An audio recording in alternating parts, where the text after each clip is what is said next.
আমরা যারা মেকানিক্যাল কাজ করি, ড্রাইভার, মেকানিক্স, লেদ মিস্ত্রি, ওয়েল্ডার, আমাদের সবার কিন্তু কোমরে ব্যথা থাকে, প্রচুর ব্যথা। আমি কিন্তু 15-20 বছর ধরে কোমর ব্যথায় ভুগছি। তো আমি অলরেডি 3-4টি ডাক্তার দেখানো হয়ে গেছে, ভালো ভালো ডাক্তার। আনোয়ার মেডিকেলে দেখাইছি, তারপরে পপুলার মেডিকেলে দেখাইছি।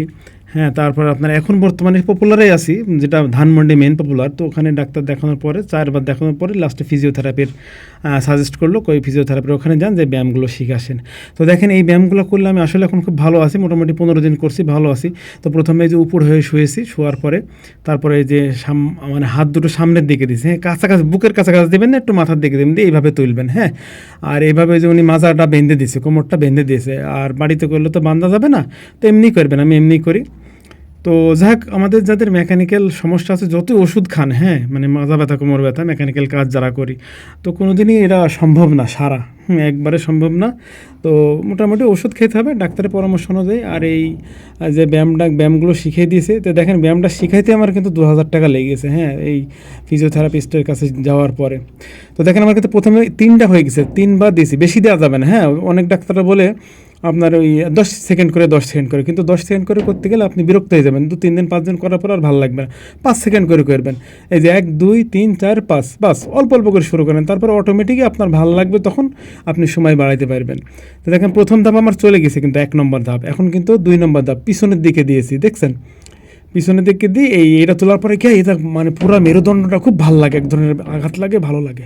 এটা তার আগেরটাই মাজার উপরে, কোমরের উপরে চাপটা পড়ে। আগে যেটা প্রথমবার যেটা করছে, ওটা কিন্তু কোমরে সম্পূর্ণ চাপ পড়ে, যে ডিস্ক বের হয়ে যায়, ওই ডিস্কটা ভেতরের দিকে ঢোকে। আর এটা এইভাবে করলে খুব ভালো লাগে। প্রথমে কিন্তু হাত দিয়ে করছে, এখন হলো 2 নম্বর শেষে গেছে, এখন কিন্তু 3 নম্বর, এই যে 3 নম্বরটা মাজায় হাত দিয়ে এরকম করা। আচ্ছা, এখন হলো পাটা, হ্যাঁ, এই যে পা, হাত দুটো পিছনে রেখে দিয়ে এক পা করে উপরে তোলেন, 1 2 3 4 5, বাস রেখে দেন। আবার ওই পরে 1 2 3 4 5, 5বার করে করবেন, 5বার 3বার 2বার যা পারেন, 1বার 2বার 3বার দিনে, বেশি করতে যাবেন না, বেশি করতে গেলে কিন্তু বিরক্ত হয়ে যাবেন আর ভালো লাগবে না। উনি বললো যে ভাই বেশি করতে যাবেন না, আপনি ওই 3বার করে করেন প্রয়োজনে। হ্যাঁ, এই যে 5বার করে আমাকে দেখাই দিচ্ছে। তো প্রথম দিন করতে আমার খুব কষ্ট লাগছে, তো ধীরে ধীরে এখন খুব ফিরে দেখেন, আমার কিন্তু পিছনে শেষ, 1 2 3 4 পদের ব্যায়াম কিন্তু পিছনে শেষ হয়ে গেছে। আর এইটা উনি ফিজিওথেরাপিস্ট, তো উনি নিজে বললো, ওই যে আরেকজন দেখেন, ওই যে গলার কাছে কিন্তু বেল্ট দিয়ে ঝোলাই রাখছে ওনারে, এনার কাছে সবসময় সিরিয়াল আছেই, এই ডাক্তারদের কাছে ফিজিওথেরাপি। আরেকজন আমার পায়ের নিচে কিন্তু একজন শোয়া আছে, মানে সবসময় আছে, আরেকজন দাঁড়িয়ে আছে, মানে সিরিয়াল আছেই। তো এই যে এগুলো যখন উনি চাপ দিচ্ছে না, আর ডলা দিবেন না, ডলা দিলে হাড়ের থেকে মাংসগুলো কিন্তু ছুটে যাওয়ার চান্স হয়। উনি কিন্তু চাপ দিল, চাপ দিয়ে আমার কিন্তু ফুটে গেল, ফটফট করে অনেকগুলো ফুটছে, খুব ভালো লাগছে, আরাম লাগছে। তো উনি বললো এটা করার দরকার নেই। তবে সবচাইতে ভালো লাগছে যে বলটা আছে না, বলটা দিয়ে যখন এই যে ডলা দিচ্ছে, এত ভালো লাগে, মনে হয় ব্যথাগুলো সব চলে যাচ্ছে। তো যাই হোক, মেন কথা হলো আরও আমরা ব্যাকা হয়ে, মানে অ্যাঙ্গেল হয়ে কোনো জিনিস তুলবো না, মাথায় যেন লোড না পড়ে, সেই দিকে খেয়াল রাখতে হবে। তারপরে ঘুম থেকে ওঠার সময় আর কায়ত হয়ে শুলে খুব ভালো লাগে, আপনার যেভাবে শুলে ভালো লাগে সেভাবে শুয়ে থাকবেন। আর আমি যখন ঘুম থেকে উঠি, সোজা হয়ে ওঠার চেষ্টা করতাম, কিন্তু সোজা হয়ে উঠবে না, তাহলে মাজায় প্রেশার পড়ে। তো প্রতিদিন যদি এরকম 2বার 4বার করে ওঠেন, তাহলে মাসে কতবার সোজা হয়ে ওঠা পড়ে, তাহলে দেখেন আপনার ততবারই মাজায় ওই লোডটা পড়ে, আর এই ডিস্কের উপরে আঘাতপ্রাপ্ত হয়। তো এই বলটা আসলে আমার মনে বলে লোহা কি প্লাস্টিক জানি না, এত আরাম লাগছে বলটা দিয়ে যখন ডলা দিল শরীরটাতে, খুব ভালো লাগছে। তো এগুলো যদি কোনো দোকানে পান, মেডিকেল দোকানে, যেসব মানে সার্জিক্যাল দোকানে পাওয়া যায়, নিতে পারেন, কাউকে বলতে পারেন, নিজের স্ত্রী সন্তান বলেন, বন্ধুবান্ধব যেই থাকেন না, কোনো ভাই একটু ডলা দিয়ে দেন, ভালো লাগবে। তো এটা করলে খুব ভালো লাগে, রক্তগুলো সঞ্চালন হয়, তাছাড়া ওই মাংসপেশিগুলো হয়তো বা ভালো লাগে।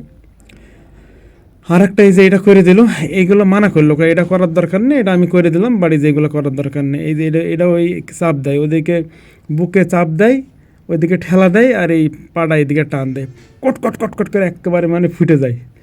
তো খুবই ভালো লাগছে। তো যেটা বলছিলাম, এই যে আমি কিন্তু কাত হয়ে উঠছি, দেখছেন, এইভাবে কাত হয়ে উঠতে হবে, কিন্তু প্রতিবার কাত হয়ে উঠবেন, যতবার শুবেন কাত হয়ে উঠবেন। আর বসার সময় সোজা হয়ে বসবেন। এইসব ছোটো জিনিসগুলো যখন আপনি মেনে চলবেন না, মাজার উপরে যখন আঘাত কম পড়বে, আর বিশেষ করে হাই কমেটে পায়খানাটা ফিরবেন, আর বাথরুমটা হাই কমেটে করবেন।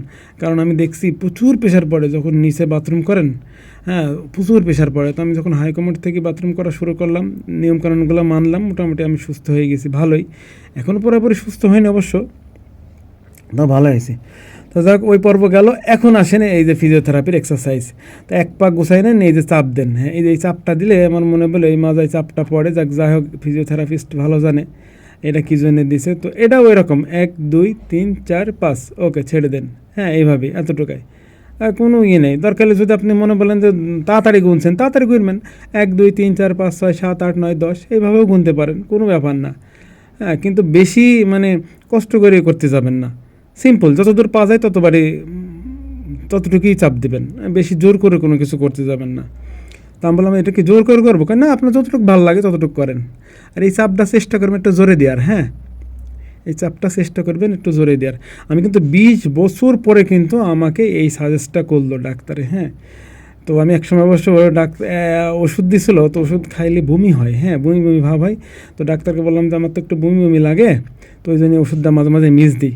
তো তখন ডাক্তার বললো যে ও বুঝছি আপনার তো এই দেখেন এই ব্যায়ামটা কিন্তু ভালো, তাহলে আমার কিন্তু 5 নম্বর ব্যায়াম শেষ, এখন কিন্তু 6 নম্বর ব্যায়াম চলে। এই যে দেখেন এই হাতটা দিয়ে পা দুটো একটু ক্লোজ করে মাজাটা তোলেন। এটা মানে ব্যাক ব্যাক পিছনে যেসব মাসেলগুলো আছে এগুলো কিন্তু শক্ত হবে, মজবুত হবে। আর মাসেলগুলো মজবুত হলে হাড়টাকে শক্ত করে ধরে রাখবে। হ্যাঁ তো এই ব্যায়ামটা মূলত পিছন সাইডে আপনার যত মাংসপেশি জায়গা আছে পিছন সাইডে, শরীরের পিছনে কোমর বলেন, হ্যাঁ তারপরে এই নিতম্ব বলেন, প্রত্যেকটা মাংসপেশিগুলো শক্ত হবে, যে কারণে এই ব্যায়ামটা। এখন দেখেন আবার একটা ব্যায়াম, এই যে এটা মানে তাহলে কয় নম্বর 7 নম্বর চলে মনে হয়। তো এই যে এক পা ক্লোজ করে আর এক পা তুলে মাজা সহ তুলতে হবে, হ্যাঁ মাজার এই যে কোমরটা সহ তুলতে হবে, এই পাটা তুলে কোমরটা সহ তুলতে হবে। এই যে লক্ষ্য করুন আবার ওইটা সেম, এই পাটা ক্লোজ করেন, ও না ওটা শেষ, এখন আবার 2 পা তুলতে হবে। সবচাইতে এইটা হলে বেশি কষ্ট, এই 2 পা তোলাটা হলে সবচাইতে বেশি কষ্ট, 2 পা তোলা। না এই যে 2 পাটা তোলা, এইটা পুরো মাজায় মানে লোড পড়ে, যে এইটা হলে সবচাইতে বেশি কষ্ট। বেশি উপরে তুলবেন না, হ্যাঁ এই যে মাপ মতো 1 বিগত, বেশি উপরে তুললে লোডটার মাজায় পড়ে না, তখন এই হাঁটুর উপরে পড়ে যায়, হ্যাঁ। তো সব শেষে এই যে গরম পানির শ্যাক দিয়ে দিচ্ছে। তো আমি বললাম যে ইলেকট্রিক যে এইগুলো পাওয়া যায় ব্যাগগুলো, এগুলো দিয়ে করলে কেমন হয়, এইগুলো দিয়ে করলে পুরোপুরি রেজাল্ট পাবেন না, তবে সবচাইতে বেটার ভালো হয় লবণ পানি দিয়ে শ্যাক দিলে হিটটা পুরোপুরি নার্ভ পর্যন্ত বলে পৌঁছায় নাকি, হ্যাঁ।